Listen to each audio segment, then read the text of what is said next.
এর কোনো কদর নেই। আরে মা, এমন বুদ্ধিমান লোককে তো আমার দরকার ছিল। না না না না, একে ধরে কাজ হবে মনে হচ্ছে। কাজ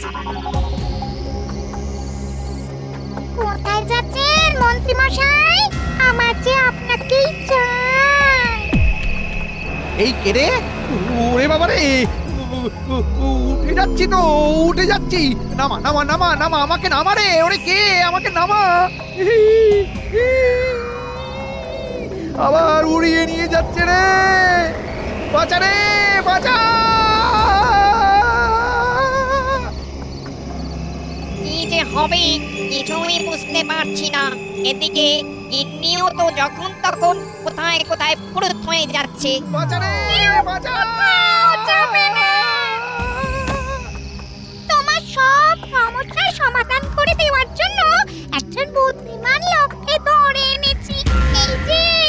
এই যে সে লোক নয় গো, একেবারে কৃষ্ণনগরের মন্ত্রী মশাই। নিজে নিজে গলা ফাটাচ্ছিল যে এর বুদ্ধির কদর কেউ দেয় না। এই এই এই, ছাড়ো ছাড়ো আমায়, ছাড়ো ছাড়ো আমায়। এক পেতনিতে হয় না, আবার ভূত দোসর। কাদের পাল্লায় পড়লাম রে। এই চুপ! এই না হলে বউয়ের মতন কাজ, তোমার মতন পেতনি দুটো হয় না। কিন্তু আমাকে এখানে ধরিয়ে নিয়ে আসার কারণটা কি? আমি কি করলাম? কিচ্ছু করনি, তবে এবার করতে হবে। আমার একটা সমস্যার সমাধান করে দিতে হবে তোমার বুদ্ধি দিয়ে। করতে পারলে ভালো, নাহলে গেল মেরে একেবারে ভূত বানিয়ে দেব। সমস্যার সমাধান আছে তো, আছে, একজন আছে। আসলে কৃষ্ণনগরের আসল বুদ্ধিমান লোক তো গোপাল, আমি আর কি। মনে হচ্ছে লোকটা গুলিয়ে দেওয়ার চেষ্টা করছে। স্বীকার করে নিতে কোনো লজ্জা নেই, অন্য কেউ তো জানবে না। আর বুদ্ধিমান লোকের সন্ধান দিলে ভূত এবার আমাকে ছেড়েও দিতে পারে। বেশ তো, গোপালকেও না হয় তুলে নিয়ে আসবো, কিন্তু তোমাকে ছাড়বো না। এই রে, তা কেন? আরে বাহ, গোপাল এসেও যদি আমার স্বামীর কোনো সুরাহা না করতে পারে, তাহলে ওই গোপাল আর তোমাকে দুজনকে ভূত বানাবো। চলো গিন্নি, মন্ত্রীকে এখানে বেঁধে রেখে দুজনে মিলে গিয়ে গোপালকে তুলে নিয়ে আসি।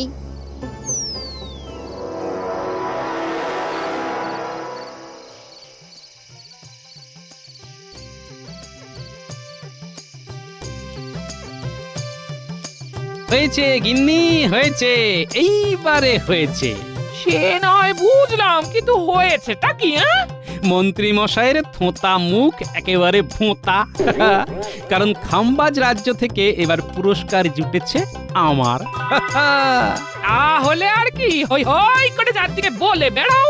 বুঝেছি, আমার পুরস্কার পাওয়ার খবরে খুশি হলে না তাহলে? তুমি পুরস্কার পেলে আমার আর কি ক্ষতি বৃদ্ধি হবে গো? আমাকে তো সেই ফাই ফরমাসি খাটতে হবে, আর হাত পুড়িয়ে রান্না করতে হবে। হ্যাঁ, না না না, আমি থাকতে তুমি হাত পোড়াবে কেন গিন্নি? দেখো না, আজ আমি কেমন তোমাকে রান্না করে খাওয়াই। এই তুমি থামো বাপু, অত কেরামতি আমি সহ্য করতে পারবো না। হ্যাঁ, আগে আমি আড়াল হয়ে যাই, তারপর তুমি যা ইচ্ছে তাই করো। হ্যাঁ, আরে আরে, এই রাখো ও গিন্নি, আরে চললে কোথায়?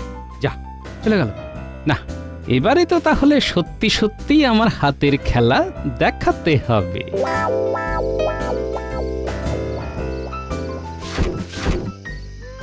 কম সময়ে এসেছে, কিন্তু এবার সুযোগ বুঝে করে তুলে নিয়ে যাব। আমার কিন্তু মনে হচ্ছে গোপাল তেমন সুবিধের লোক নয়। বউটাকে কেমন ঘর থেকে তাড়িয়ে দিল, বেচারি যেন কেমন মন খারাপ করে চলে গেল।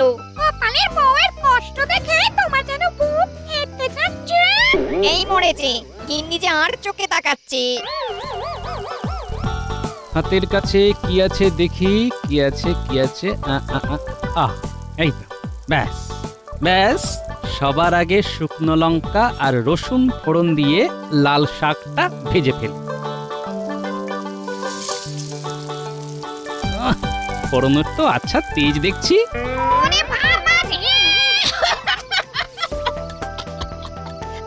ধোয়া দিয়েছে যে খেয়ে খেয়ে একসা হয়ে যাবো থাকবো না পালাবো বলেছিলাম না লোকটা সুবিধার নয়, পালাও এখন।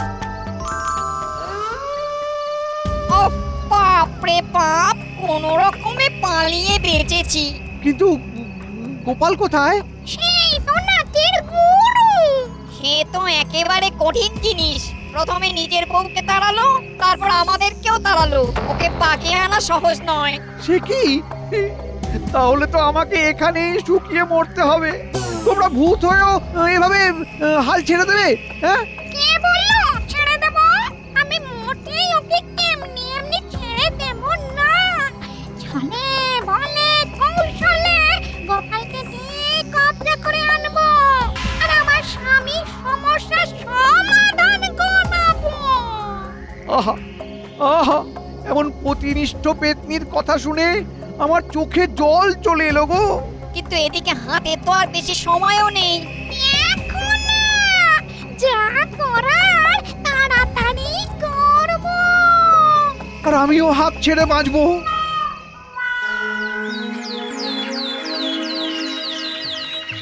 না না না, একটু যে হাঁপ ছেড়ে বাঁচবো তার উপায় নেই। হঠাৎ করে এ কি উটকো বিপদ! মন্ত্রী কিনা নিরুদ্দেশ। আমার তো মনে হচ্ছে মন্ত্রী মশাইয়ের এই হঠাৎ অন্তর্ধানের জন্য গোপালই দায়ী। কিভাবে কিভাবে? গোপালকে অযথা তোল্লাই দেওয়া হচ্ছে বলেই মন্ত্রী মশাই অভিমান করে কোথাও চলে গেছেন বলে মনে হচ্ছে।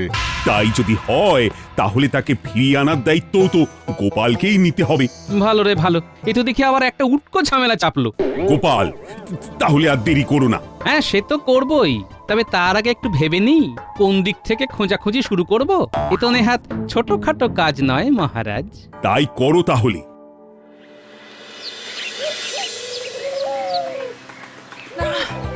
আজ যেন চুল বাঁধতে বাঁধতে একটু বেশি বেলা হয়ে গেল।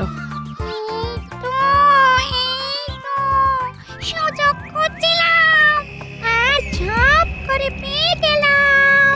সূর্য অস্ত যাওয়ার পরে খোলা চুলে বসে আছে গোপালের গিন্নি। ওর ভেতরে সিঁধিয়ে যাওয়ার এটাই সেরা উপায়। তারপর ঠিক গোপালকে কায়দা করে ফেলবো।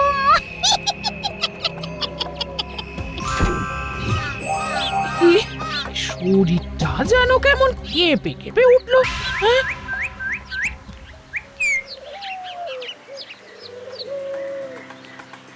এ কি গিন্নি, মনে হচ্ছে যেন ভাত ঘুম দিয়ে উঠতে সামান্য দেরি হয়ে গেছে। তাতে কি হয়েছে? ব্যাপারটি আজ যেন গিন্নির গলা থেকে একেবারে মধু ঝরছে, তাই জন্যে কি গলাটা একটু কেমন কেমন শোনাচ্ছে? আহারে, খেটে খেটে মানুষটার কি অবস্থা হয়েছে? খুব হয়েছে, এবার এইসব আদিক্ষেতা বন্ধ করো তো গিন্নি, এক্ষুনি তো আবার মুখ ঝামটা দেবে। কি যে বলো, তাই আবার হয়? আমার যে আজ স্বাদ হয়েছে তোমার সাথে একটু সান্ধ্য ভ্রমণে বেরোতে। হ্যাঁ, নিয়ে যাবে তো আমায়? হ্যাঁ? আহা, কতদিন পরে তুমি এত আদর করে আবদার করলে গিন্নি। না না না, তোমার এই আবদার তো রাখতেই হবে। চলো তাহলে আজ না হয় একটু হেঁটেই আসি। এসো চাঁদ, আমার ফাঁদে পা দেবে না, তাই আবার হয়।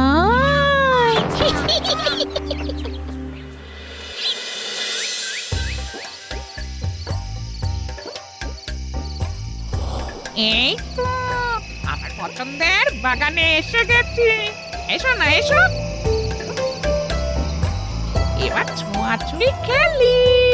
আরে, তোমার কি ভীমরতি হয়েছে? হ্যাঁ, এখন এই সন্ধেবেলা ছোঁয়াছুঁই খেলতে বলছো, এরপর বলবে কানামাছি, তারপর লুকোচুরি। এই কি শুরু করেছো বলো তো? হ্যাঁ, করেছি আমি, আর শেষটাও করবো আমি। তুমি এখন আমার এলাকায় চলে এসেছো। এ কি, এই গলা তো মানুষের নয়, তবে কি? ঠিক ধরেছো, আমি পেতনি। আর এখন শুধু তুমি নয়, সঙ্গে তোমার বউও আমার খুব চাই। তাই কোনো কায়দা না করে সুর করে আমার সাথে চলে এসো দেখি।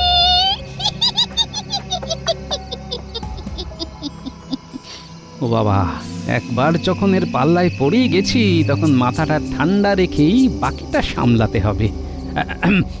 সে না হয় যাচ্ছি, কিন্তু আমাকে কি করতে হবে সেটাই তো বুঝতে পারছি না। এমন কিছুই না, তুমি আমার স্বামীর সমস্যার সমাধান করে দেবে। তাহলেই আমার আর আমার গিন্নির মুক্তি। হ্যাঁ, এই তো, বুদ্ধি তো বেশ টনটনে আছে দেখছি। তাহলে এসো, এসো। এই যে, এই নাও, বুদ্ধির দোকান হাজির। আচ্ছা, এটা আবার জানাজানি হয়ে গেল কি করে? এই গুণের খবর কি আর চাপা থাকে? তোমাদের মন্ত্রীর কাছ থেকে জেনেছি যে তোমার নাকি খুব বুদ্ধি। তা এবার যে তার একটা নমুনা দেখাতেই হবে। তার মানে মন্ত্রী তোমাদের হেফাজতেই আছে? এই তো ভাই গোপাল, এই তো আমি এখানে। আর সে না হয় আছেন, তাই বলে যেখানে সেখানে আমার প্রশংসা করবেন এইভাবে? সে কি আর আমি এমনি এমনি করেছি? তবে করে যখন ফেলেছি তখন এবারের মতো সামলে দাও ভাইটি, তাহলে এরা যে ফট করে কেড়ে নেবে প্রাণটি। তোমাদের গালগপ্প ছেড়ে আমার একটা সমস্যার সমাধান বাতলে দাও দেখি চটপট। কিন্তু সমস্যাটা কি? আমরা 3 ভাই, তবে আমাদের বাবা মামদভূত। তার বিষয় আশয় সেই ছেলেকেই বুঝিয়ে দেবে যে সব থেকে বেশি বুদ্ধিমান। তাই তিনি এখন এদের বুদ্ধির পরীক্ষা নিচ্ছেন। আগের গুলোই টুকটাক সামলে দিলেও এবার বেশ ফাঁপড়ে পড়েছি। আমাদের 3 ভাইকে যে কোনো উপায় একটা বড় ঘর ভরে দিতে হবে। কি গেরোয় পড়েছি, কি দিয়ে যে ভরি। বলো কি, সম্পত্তি নিয়ে ঝামেলা তাহলে ভূতেদের মধ্যেও পুরো দমে আছে বলছো? সে যাই হোক, তা তোমার দাদারা কি করে করুক, তারপর আমি না হয় ঠিক একটা ব্যবস্থা করে দেবো, বুঝলে? যাক বাবা, তাহলে নিশ্চিন্ত। আমিও পাবো ছুটি। তবে একটা ছোট্ট সমস্যা আছে যে। তোমার আবার কিসের সমস্যা? না মানে, এই ব্যবস্থা করার জন্যে আমাকে আর আমার গিন্নিকে যে বাড়ি ফেরাতে হবে। বেশ, সে না হয় যাও, তবে এটাও শুনে রাখো, তুমি না ফিরে এলে মন্ত্রীকে তো ছাড়বই না, উল্টে দলবল নিয়ে তোমার উপরে চড়াও হব। তখন টের পাবে। তবে এটাও জেনে রাখো, তুমি যদি সব সামলে দাও তবে তোমাকে আমরা সোনায় দানায় ভরিয়ে দেব। ফিরে আসবে তো ভাইটি? এই তো আজ রাতে যাব আর কাল সকাল সকাল চলে আসব।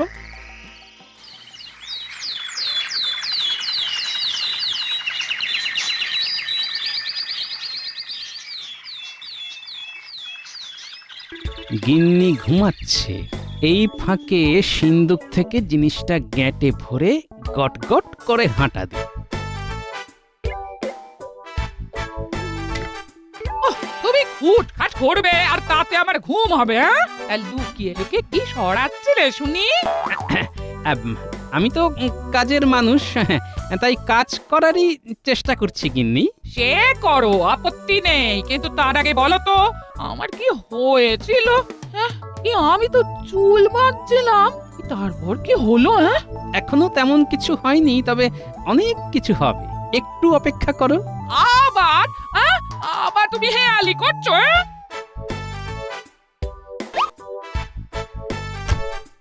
এখন হেয়ালি মনে হচ্ছে, তবে আমি ফিরে এলে বুঝবে আমি তোমার খেয়ালি রাখি গিন্নি।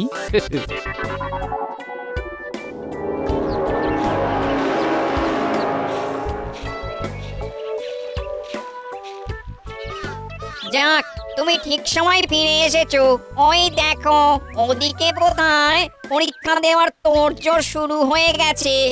সে হোক না, আমরা না হয় ততক্ষণ একটু তফাৎ থেকেই উঁকি মারি। তাই করি। মন্ত্রী মশাইকেও সঙ্গে এনেছি। কোনো ফাঁকিবাজি হলেই দুজনকেই যাতে হাতে নাতে ধরতে পারি। গোপালের চালে মামদো বাবা বেসামাল হলো বলে। ওই দেখো, ওরা কি বলা কওয়া করছে?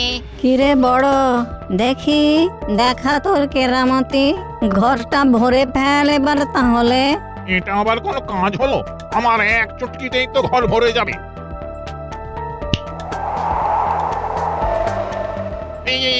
একই হুড় করে পাতা পুঁতি ঢুকলো, তবু ঘর তো দেখছে যে কে সেই। কি হলো, চুটকির কায়দা তো একেবারে চটকে গেল। না, হাল ছেড়ে দেওয়া ছাড়া আর তো কোনো উপায় নেই। তবে আমি যাও বা পেরেছি, বাকিরা তো তাও পারবে না। এবারে মেজোর পালা, নে তুই এবারে তোর কেরামতি দেখা। দাদার মতো ভুল আমি করব না, আমার কিন্তু চোখের এক ইশারায় কাজ হয়ে যাবে। কি হলো, এত ধুলোবালিতেও ঘরটা খালি থেকে গেল। কিরে, আর একবার চেষ্টা করে দেখবি নাকি? তাতে কি আর কাজের কাজ কিছু হবে? না না না না না না, আমাকেও মনে হচ্ছে বড়র মতো হাল ছেড়ে দিতে হবে। এবার তো আমার পালা। আমি কি করব এবার? দাদারা এত কায়দা করেও তো কিছু করতে পারলো না।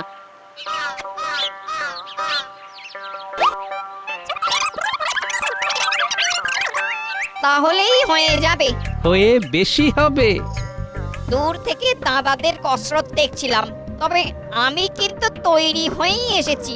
বেশ, তো তোর কেরামতিটাই দেখা বাকি, দেখি তুই কি করিস।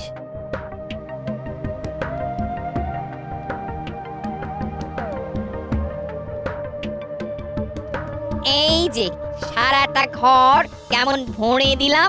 ও, বুদ্ধি করে একটা উপায় তো ঠিক বের করেছিস।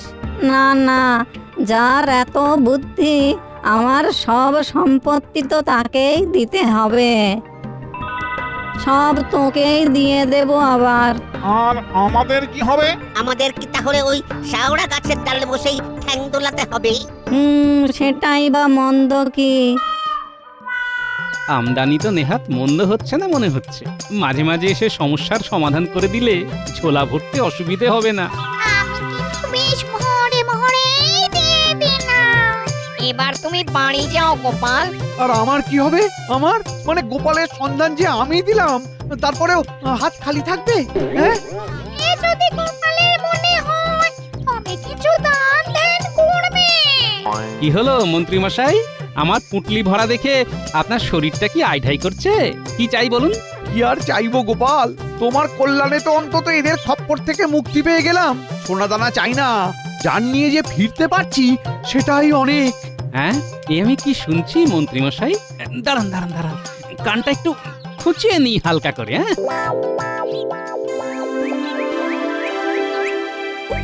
এই তো আবার আমার সভা কেমন ভরা ভরা লাগছে। গোপাল আর মন্ত্রী দুজনেই হাজির। গোপাল তাহলে কাজের কাজটা করে দেখালো মহারাজ, মন্ত্রী মশাইকে ঠিক এনে হাজির করেছে। তাই তো দেখছি। গোপাল তাহলে সত্যি সত্যি মন্ত্রীকে ফিরিয়ে আনতে পেরেছে। মন্ত্রী, তুমি বলো, গোপালের ওপর তোমার অভিমান ভেঙেছে কিনা? অভিমান নয় মহারাজ, অভিমান নয়। আমি তো বরং বলছি গোপালের মতো বুদ্ধিমান আর দুজন নেই মহারাজ, আর দুজন নেই। বলো কি মন্ত্রী, তা তোমার এই উলট পুরাণের কারণটা কি? ইয়ে না মানে মানে ওই তো মানে ওই আর কি। আমি বলি কি, যাহা ভূত তাহাই অদ্ভুত। কি মন্ত্রী মশাই, তাই তো?